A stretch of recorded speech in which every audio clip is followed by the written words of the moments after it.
अभी हम physical examination पढ़ेंगे।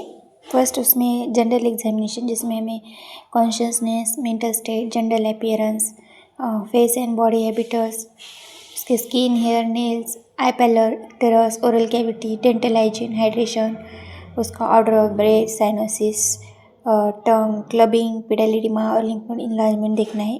ये सब जनरल एग्जामिनेशन में आता है।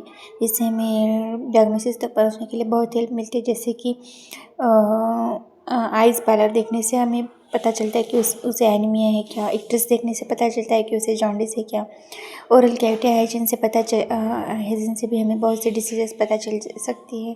स्किन हेयर नेल्स की हेल्थ से भी हमें कोई विटामिन की कमी है क्या, ये पता चलता है। फिर हमें उसके वाइटल साइंस देखने चाहिए, जैसे कि वाइटल साइंस में आता है टेम्परेचर, उसका टेम्परेचर देखना चाहिए। अगर फीवर है तो टेम्परेचर बढ़ा हुआ मिलेगा। पल्स हाइपरटेंशन में पल्स बढ़ी हुई मिलेगी। रेस्पिरेशन देखना चाहिए, ब्रीथिंग प्रॉब्लम कोई है क्या। और फिर ब्लड प्रेशर चेक करना चाहिए। ब्लड प्रेशर हाइपरटेंशन में बढ़ा हुआ मिलता है। टैकीकार्डिया में पल्स बढ़ी हुई मिलती है। और फिर एंथ्रोपोमेट्री में हाइट, वेट और बॉडी मास इंडेक्स आता है। और बच्चों में हमें मिड आर्म सर्कमफ्रेंस और हेड सर्कमफ्रेंस देखना चाहिए। अभी हम सिस्टमिक एग्जामिनेशन की तरफ जाएंगे। सिस्टमिक एग्जामिनेशन मतलब cardiovascular system, respiratory system, gastrointestinal system, nervous system, जो कि मेन बॉडी के सिस्टम्स है, उन्हें हमें चेक करना चाहिए, जिससे हमें वेरियस सीवियर डिसीजेस के बारे में पता चलता है।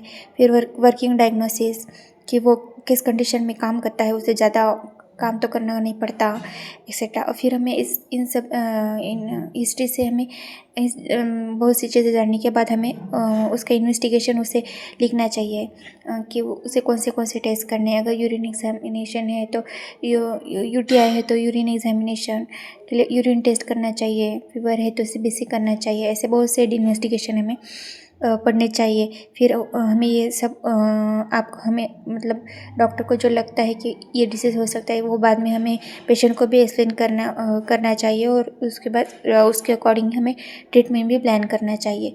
अभी हमारा इंट्रोडक्शन हो गया है। फिर इसके बाद हम इन्वेस्टिगेशन पढ़ेंगे, जो कि हम अगले वीडियो में पढ़ेंगे।